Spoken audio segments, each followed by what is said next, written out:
Hello guys, this is Miziaul Hassan and you're watching Hassan Art Studio. This is the another video of the Mission 30 series and in this video we will discuss about Bengal School of Paintings. पिछले chapter में हमने discuss किया था Bengal school का introduction और origin and development and main features of that chapter. और आज हम डिस्कस करने वाले हैं बंगाल स्कूल की सारी पेंटिंग्स जो भी आपके सिलेबस में दे रखी है। तो चलिए शुरू करते हैं। तो इसमें बंगाल स्कूल की जो सबसे पहली पेंटिंग आती है वो है जर्नीज एंड, जिसको अवनींद्र नाथ टैगोर ने बनाया है और अवनींद्र नाथ टैगोर को अवनी बाबू भी कहते हैं और ये आपके मेन लीडर कहे जा सकते हैं बंगाल स्कूल के लीडर।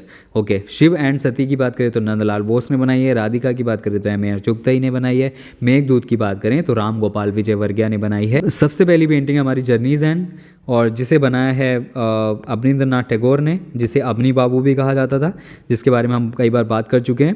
एंड पीरियड इसका मॉडर्न है, medium water colour on paper, technique tempera and wash. तो यहाँ पर जितने भी अभी तक हमने चैप्टर पढ़े हैं उनमें टेक्निक टेम्परा थी, लेकिन अब हमारे जो चैप्टर है उसमें वॉश टेक्निक भी ऐड हो गई है। तो अब टेक्निक यहाँ पर थोड़ी चेंज होती रहेंगी, ऐसा नहीं है जैसे टर्म 1 जितने भी हमारे 4 चैप्टर थे ये जो कि राजस्थानी, मुगल, पहाड़ी और डेक्कन स्कूल, तो उनमें सब में टेक्निक जो है टेम्परा यूज़ हुई थी, लेकिन अभी यहाँ पर वॉश टेक्निक ऐड हो चुकी है। आप कलेक्शन की बात करें तो कलेक्शन इसका national gallery of modern art new Delhi. अभी तक जो हम बात कर रहे थे वो म्यूज़ियम में रखी हुई पेंटिंग्स थी पुरानी वाली जो हैं, और जो मॉडर्न पेंटिंग्स हैं बंगाल स्कूल से मॉडर्न पीरियड शुरू हो जाता है, तो जितनी भी मॉडर्न पेंटिंग्स हैं वो हमारी रखी गई हैं national gallery of modern art new Delhi में। तो ये डिफ्रेंशिएट आपको पता होना चाहिए कि जितनी भी शुरू वाली पेंटिंग्स थी वो हमारे म्यूज़ियम में थी और अब मॉडर्न आर्ट गैलरी में हैं।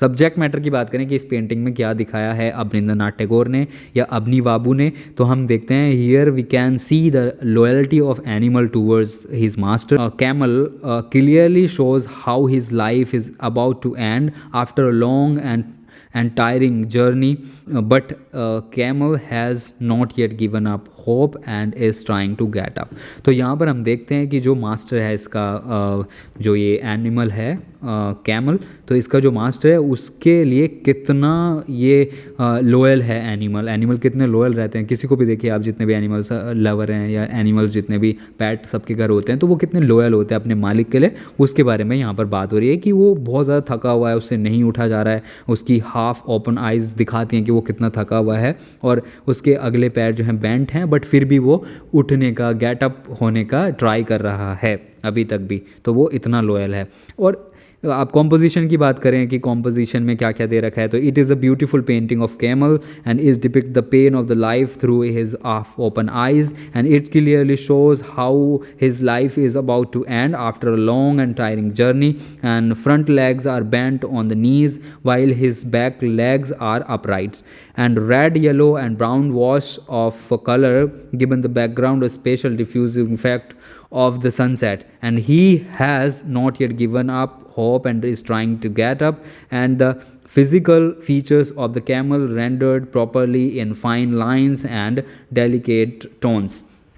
तो यहाँ पर जो आप पेंटिंग के बारे में देखेंगे कि इसमें जो हमें देखने को मिलता है कि उसकी जो आइज़ हैं वो हाफ ओपन आइज़ हैं, जिससे हमें पता चलता है कि वो कितना थका हुआ है, और आगे के जो पैर हैं उसके वो बेंट हैं, जिससे पता ये भी लगता है कि वो उठने का ट्राई कर रहा है, और पिछले वाले पैर इसलिए खड़े हैं क्योंकि वो आधा खड़ा हुआ है और उसके कमर पे इतना बोझा डाल रखा है, फिर भी वो चलने के लिए, आगे बढ़ने के लिए खड़ा हो रहा है। और पीछे जो डिफ्यूजिंग लाइट वाला जो बैकग्राउंड दिखाया गया है, तो इससे पता चलता है कि ये इवनिंग का सीन है या शाम का सीन आप कह सकते हैं। ये इवनिंग का सीन डिपिक्ट किया गया है कि पूरा दिन ये थका हुआ है, इसलिए ये ऐसा दिखाया गया है। तो ये जब आप पेंटिंग का कॉम्पोजिशन लिख रहे होंगे तो कॉम्पोजिशन वैसे ही आपको कुछ चीज़ें दी जाएंगी इसके बारे में कि डिफ्यूजिंग लाइट किस उसमें है, किस पेंटिंग में है। वैसे तो 2 पेंटिंग हम यहाँ पर देखते हैं जिसमें डिफ्यूजिंग लाइट बैकग्राउंड है और ग्लूमी कलर दे रखे हैं, थिन लाइंस उसमें यूज़ हो रखे हैं, ऐसी पेंटिंग्स। बट इसमें कैमल वगैरह का आपको जिक्र आएगा तो आप ये पेंटिंग के बारे में लिखेंगे।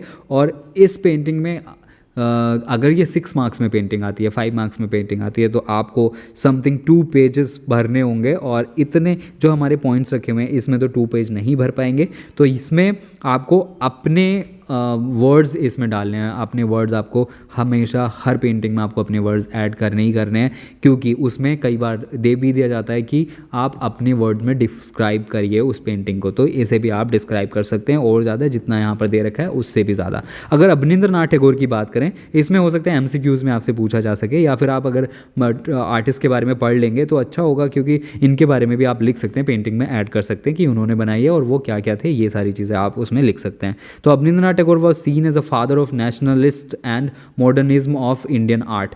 तो यहाँ पर आप देख सकते हैं ये मेन पॉइंट है कि ये जो है इन्हें father of nationalist and modernism of India भी कहते हैं। And he revise certain special aspects of India. Abhinandranath Tagore was born on August 7, 1871 in famous Tagore family at Jodasago in Kolkata, now Kolkata।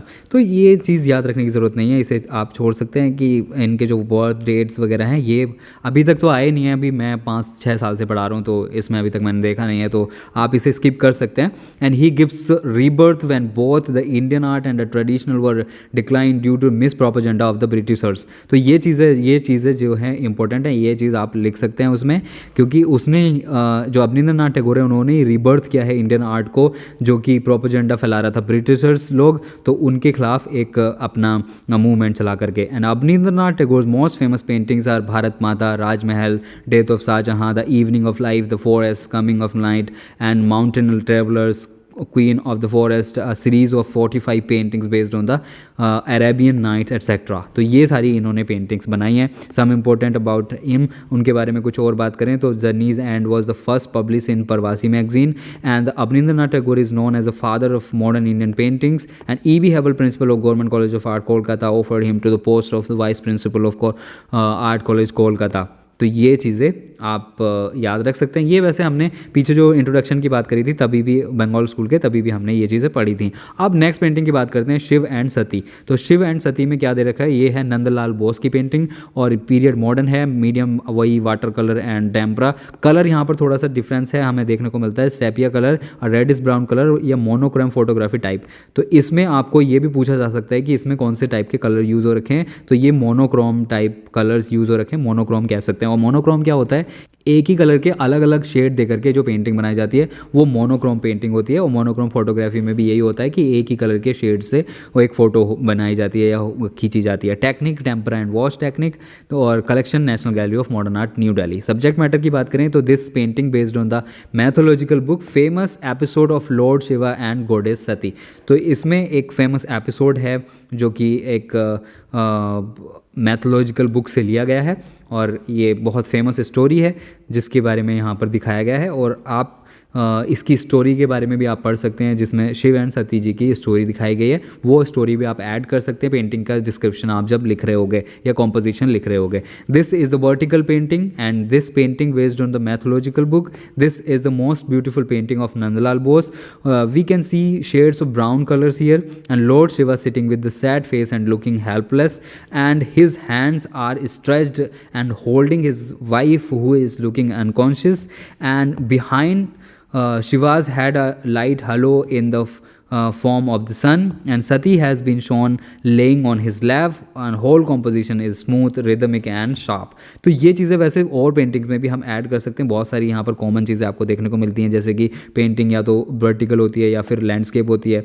Landscape ये होता है और vertical जो है ये होता है। तो जो भी पेंटिंग्स हैं, this painting use mythological book, ये बेस्ड ऑफ मैथोलॉजिकल बुक है। कई सारी पेंटिंग्स मैथोलॉजिकल बुक पर हैं तो वो भी आप इसमें ऐड कर सकते हैं। तो ऐसे ही अगर आप पेंटिंग के बारे में पेंटिंग को देखें तो उसमें आपको पता लगता है कि इसमें जो बैकग्राउंड है वो वॉश टेक्निक की वजह से इतना डिफ्यूजिंग लाइट और इतना स्मूथ ब्लेंड हुआ हुआ हमें यहाँ देखने को मिलता है। एंड यहाँ पर एक लाइट हलो भी देखने को मिलता है जो कि शिव जी के पीछे हमें देखने को मिल रहा है।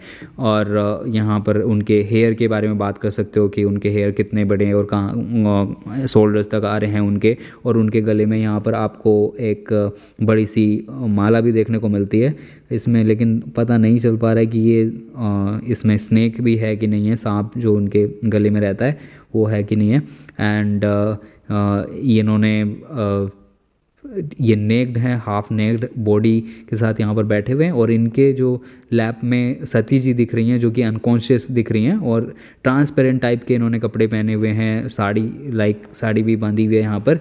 और और इनकी आइज़ जो हैं क्लोज हैं और अनकॉन्शियस दिख रही हैं, उनके लैप में बैठी हुई हैं, और बैकग्राउंड कैसा है, कलर कौन से यूज़ हुए हैं, ये सारी चीज़ें आप इसमें ऐड कर सकते हैं। और अगर नंदलाल बोस के बारे में बात करें कि नंदलाल बोस कौन हैं, तो उनके बारे में देख लेते हैं।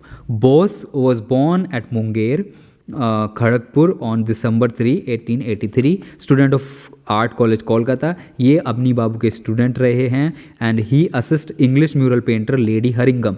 क्योंकि उस टाइम पे क्या हो रहा था, यहाँ पर ब्रिटिशर्स का रूल था, तो ब्रिटिशर्स यहाँ पर आते थे और वो इंडिया की जो पेंटिंग्स हैं या केव्स पेंटिंग है, पुरानी पेंटिंग्स हैं, उनकी स्टडी करते थे। तो यहाँ के जितने भी टैलेंटेड आर्टिस्ट थे या फिर जितने भी स्कॉलर्स थे, तो वो उनको असिस्ट करते थे। तो यहाँ पर इनको मौका मिलता है असिस्ट करने का लेडी हरिंगम को, और ये जाते हैं अजंता की पेंटिंग्स को एक्सप्लोर करने और उनकी पेंटिंग्स बनाने के लिए। To prepare the facsimiles of mural of Ajanta and the Bagh cave. तो दो केव्स की यहाँ पर हमें देखने को मिलता है कि ये जो है उनकी कॉपीज़ बनाते हैं। फैसिमिलीज मतलब होता है कॉपीज़, तो ये उन पेंटिंग्स की कॉपीज़ करते हैं।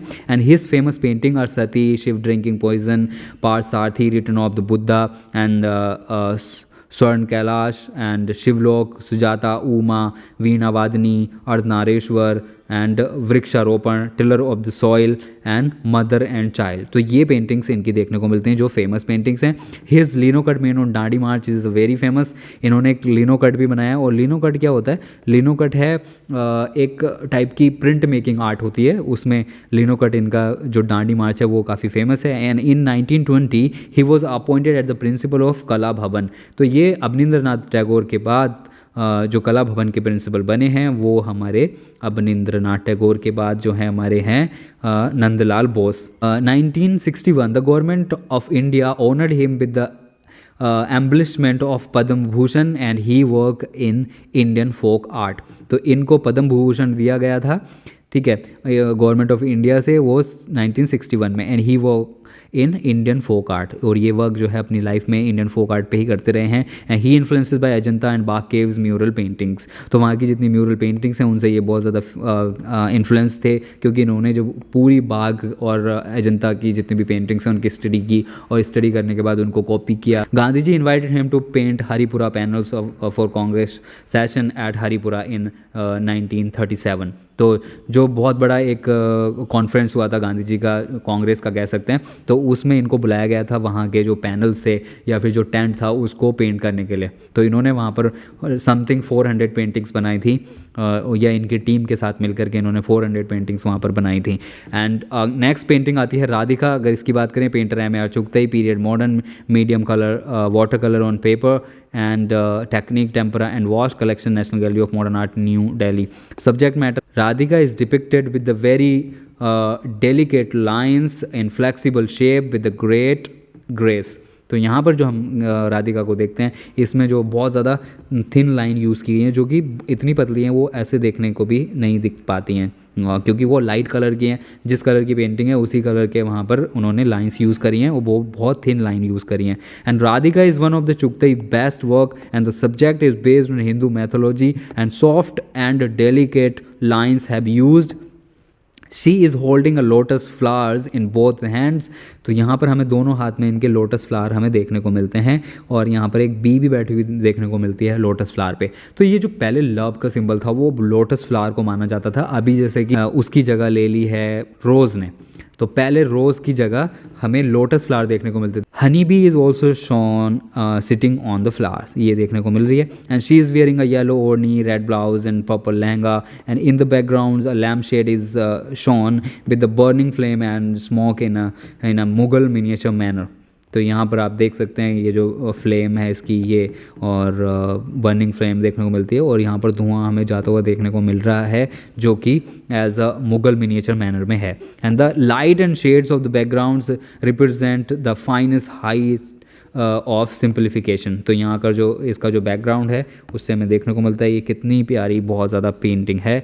और जो चुगताई के वर्क थे वो सारे ऐसे ही पेंटिंग्स में वो काम करते थे, वो पोएम्स के ऊपर पेंटिंग्स करते थे, वो जितने भी कविताएं होती हैं उनके ऊपर पेंटिंग्स करते थे। And it is as if a poem finds visual form. तो ये एक अगर इसकी आप तारीफ़ करने बैठें तो एक पोएम बन जाएगी कि राधिका कितनी कोमल हाथों से उसने फ्लावर पकड़ रखे हैं और कैसे उसने अपने आप को बैंड किया हुआ है, उसकी गर्दन कैसे झुकी हुई है और उसके बाल कितने अच्छे दिख रहे हैं ब्लैक कलर के, और उनको जो उनकी चोटी है उसको कैसे गूंथ रखा है यहाँ पर, और इनकी ज्वेलरी, इनके सॉफ्ट हैंड, इनकी जो फिंगर्स हैं वो कितनी लचीली हैं, एंड जो इनका लहंगा है, ये सारी चीज़ें आप इसमें बहुत ज़्यादा अच्छे से लिख सकते हैं। इसमें 2 पेज आराम से भर जाएंगे। Artist M.A.R. चुगताई, क्योंकि मैं 2 पेज क्यों कह रहा हूँ, क्योंकि आपसे मांगा गया है कि आप 200 वर्ड में आप इनके आंसर्स दें या इसको डिस्क्राइब करें। जो आपका सैम्पल क्वेश्चन पेपर था उसमें दिया गया था 200 वर्ड्स, एंड जब अगर 2 मार्क्स के क्वेश्चन की बात करें तो उसमें 100 वर्ड्स मांगा गया है, लेकिन हो सकता है कि उसमें थोड़ा कम कर दें क्योंकि 200 वर्ड्स, वो 100 वर्ड्स 2 मार्क्स के लिए कुछ ज़्यादा हो गए हैं। लेकिन अगर नहीं करेंगे तो भाई आपको करना पड़ेगा। तो और यहाँ पर 150 to 200 वर्ड्स का दिया गया है जो कि 5 मार्क्स और 6 मार्क्स के क्वेश्चन है जिसमें आपको डिस्क्राइब करना है ऐसी any paintings.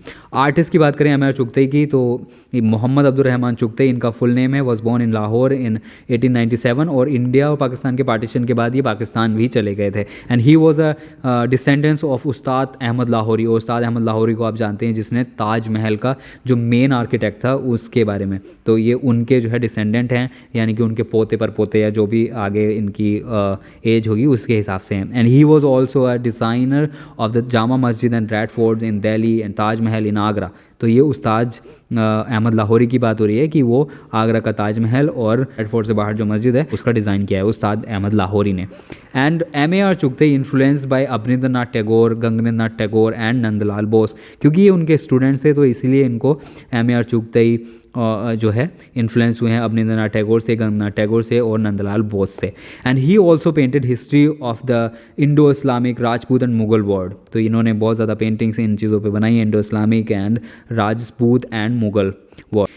The character is drawn gracefully with the lyrical quality of the calligraphy in every lines। तो यहाँ पर आप देख सकते हैं कि जो इन्होंने पेंटिंग्स बनाई हैं उसमें आप लिरिकल क्वालिटी कह सकते हैं किसी भी टेक्स्ट की, इन्होंने जैसे कि किसी पोएम को लिखा है ऐसी ये पेंटिंग्स बनाते। अदर वर्क की बात करें तो gloomy Radhika, Omar Khayyam, dream and Hiramal Tota, lady under the tree, musician lady, man behind the tomb. तो इस टाइप के इन्होंने वर्क कर रखे हैं based on the poetry of Ghalib Mirza, Iqbal and Omar Khayyam. इनकी पोइट्री बेस्ड भी इन्होंने पेंटिंग की हुई है। And he used to exhibit his painting in London, Paris, Berlin and Philadelphia. तो यहाँ ये अपनी पेंटिंग्स की जो है एग्जीबिशंस लगाते थे। अगर नेक्स्ट पेंटिंग की बात करें मेघदूत पेंटिंग, तो राम गोपाल विजयवर्या की पेंटिंग है, period modern, medium water colour and on paper. And technique की बात करें तो tempera and wash collection, national gallery of modern art, new Delhi. Subject matter Meghdoot based on the famous Sanskrit classic Abhijnana Shakuntalam written by Kalidas. तो कालिदास की लिखी हुई अभिजान शकुंतलम की